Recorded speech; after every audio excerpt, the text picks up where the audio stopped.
Free fire game খেলতে শুরু করি 2020 সালে।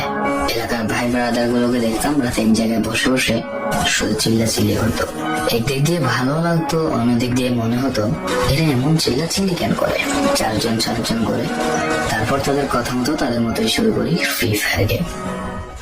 প্রথম দিন গেম খেলে রাত জেগেছি 11টা, যেটা ছিল রাত জাগার প্রথম কারণ এবং প্রথম ভালোবাসা। এলাকার বন্ধুরা মিলে রাত হলেই আড্ডার আসর দিয়ে বসতাম আর শুরু করতাম গেম খেলা। সবাই যখন গেম খেলা নতুন শুরু করি, এত পরিমাণ আনন্দ ছিল গেমটিতে যে বলে বোঝানো সম্ভব না।